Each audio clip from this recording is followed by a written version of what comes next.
Live podcast में आपका स्वागत है। तो आप मेरे साथ हैं समाज सेविका। मैम, आपका नाम क्या है? नमस्कार, आदाब। मैं वीरांगना ट्रस्ट की अध्यक्ष साइमा खान। मैम, ट्रस्ट की शुरुआत कैसे हुई सुना है? नीरज जी, आपने बहुत अच्छा प्रश्न किया है। इस कथन से मैं पूरी तरीके से सहमत हूँ कि समाज सेवा ही ईश्वर की सेवा है। दूसरों की जरूरत में मदद करना और समाज में सकारात्मक प्रभाव डालना अधिकांश धर्मों और विश्वास प्रणालियों का एक मूलभूत सिद्धांत है। दूसरों की सेवा करना मानवता के लिए हमारे प्यार और करुणा को भी व्यक्त करना और समाज के सार्थक योगदान देने का भी एक तरीका है। जब हम समाज सेवा में शामिल होते हैं तो हम न कि केवल जरूरतमंदों की मदद कर रहे होते हैं, बल्कि एक उद्देश्य को भी पूरा कर रहे होते हैं। दीदी, आपने ट्रस्ट की शुरुआत की, कितने साल हो गए आपके ट्रस्ट में जुड़ते हुए? ट्रस्ट की शुरुआत तो अभी साल भर ही हुआ होगा ट्रस्ट को, वीरांगना लक्ष्मीबाई ट्रस्ट को खोले हुए। परंतु ये समाज सेविका का काम हम लोग काफी समय से करते आ रहे हैं। आपका बचपन कहाँ बीता, शिक्षा कहाँ ग्रहण किया आपने? अच्छा, शिक्षा मैं सर्वप्रथम मैं आपको बता दूं कि बुंदेलखंड की वीर भूमि, रणभूमि और देवभूमि जैसे शब्दों से संबोधित किया जाता है। मैं उस वीर भूमि से यानी हमारे जो बुंदेलखंड की, मैं उस बुंदेलखंड की बेटी हूँ और मैंने पोस्ट ग्रेजुएशन की है झांसी से ही और पीजीडी से भी कंप्लीट किया है। आपका समाज सेवा है, फैमिली किसका सपोर्ट रहा आपको समाज सेवा में? ये तो आपने बहुत ऐसा प्रश्न पूछ लिया। जी।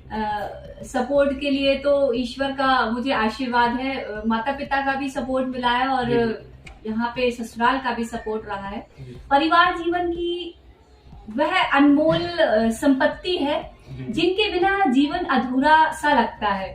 मुझे शायद ऐसा लगता है। परिवार हमारे सुख दुख का साक्षी होता है। ठीक वैसे ही मेरा परिवार भी है जो हर मुश्किल की घड़ी में सबल प्रदान करता है मुझे। तो शादी से पहले मेरे माता पिता थे और शादी के बाद मेरे ससुराल वाले यानी मेरे पति थे। मैम, अगर आपको राजनीति से ऑफर आता है, क्या राजनीति जाना पसंद करेंगे आप? बिल्कुल, डेफिनेटली मैं राजनीति में जाऊंगी। और अगर मुझ में राजनीति के जो मूल मंत्र होते हैं वो 3 जो मुझ में होंगे तो मैं बिल्कुल जाऊंगी। वो मूल मंत्र मैं आपको बता दूं, जो कि अगर मुझ में होंगे तो शायद मैं जा सकती हूँ। सीखने की आदत पहली तो, और दूसरी है चुनौती का सामना करना, और तीसरा है खुद का मूल्यांकन करना। अगर ये तीनों मुझ में मूल मंत्र होंगे ना तो मैं बिल्कुल राजनीति में जाने के लिए तैयार हूँ। अच्छा, अब मैम, अगर हमने देखा है आपको कई बार हर जो भी त्योहार होता है आप गरीबों के साथ बनाती हूँ, वो मन में क्या रहता है, उस समय क्या रहता है, बताएं। देखिए, समाज के लिए कुछ योगदान देना और लोगों की मदद करना होता है।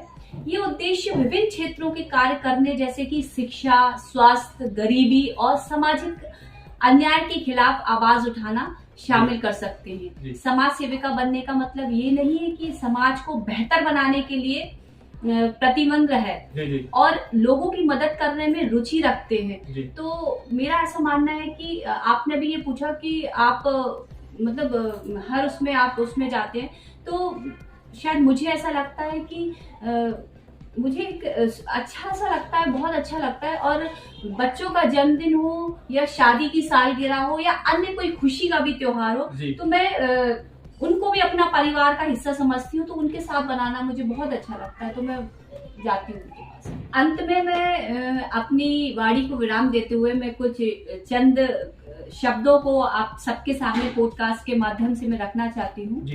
सपनों में रख आस्था, कर्म तू किए जा। सपनों में रख आस्था, कर्म तू किए जा। त्याग से ना डर, आलस परित्याग किए जा।